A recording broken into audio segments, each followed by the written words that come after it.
contributor Ed Davis, who was in Boston and the police commissioner when the Boston marathons happened. Ed, thanks so much. Good morning. You're welcome. Really tough night over there. The early forensics work. Explain to us how important it is and how much you can learn from it. Sure. Within minutes of the blast in Boston, we had started to reconstruct the device. It's very important to see what was used and the methodology of the construction of the bomb.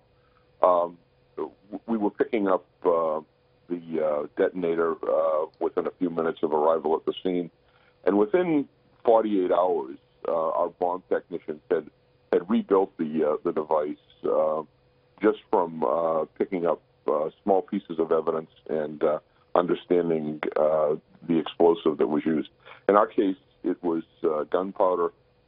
It seems as though there was a very powerful explosive used here, maybe something more powerful than gunpowder, but it's hard to tell. But with 19 fatalities and so many people injured, clearly somebody knew what they were doing when they put this device together. From the early evidence that's found at scene there, how long will it take them to determine what kind of person, what type bomb maker, who this person might be attached to or might have learned from? How long a process could that be?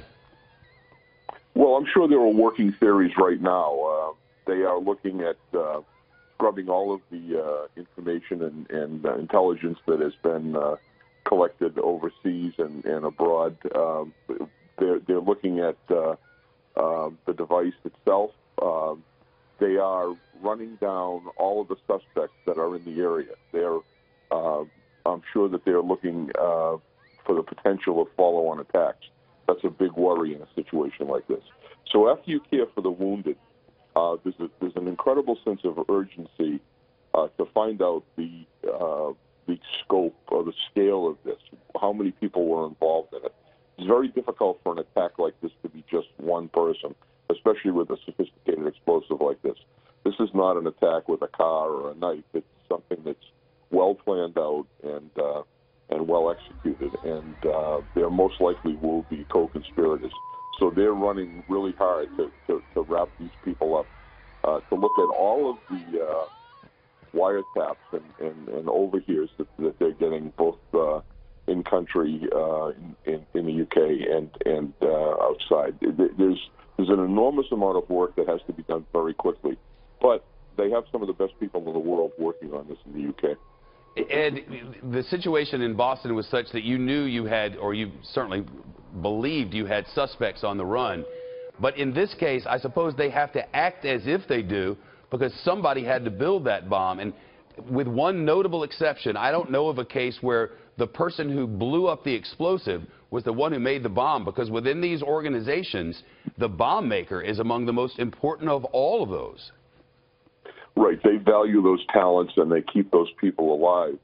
And they use low-level people in the organization to actually carry the bomb into the event. In this particular case, you've got other people that are out there right now. And our worst fear when we were chasing these guys here in Boston was that they were planning further attacks. And that's exactly what they were doing. So when they activated themselves 4 days later and killed Sean Collier and continued to try to attack the subway station in New York, we were lucky and we were able to stop them before they got there. This is exactly what the UK authorities are worried about right now.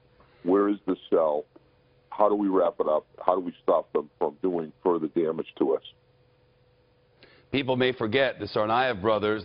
They probably remember the standoff in the boat and that suicide that happened at that location. They may not remember campus police officers shot and killed as the Tsarnaev brothers were working to make their way down to New York City and attack the subway system.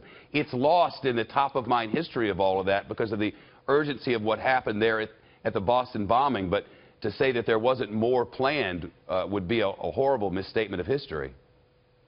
Correct. And these are formidable enemies that we have, enemies that are planning the long term. So when we think about responding to this, either by arresting the people who are responsible for it or prosecuting a war against them overseas, we have to think about this in terms of decades, not in terms of this is going to be over in a year or two.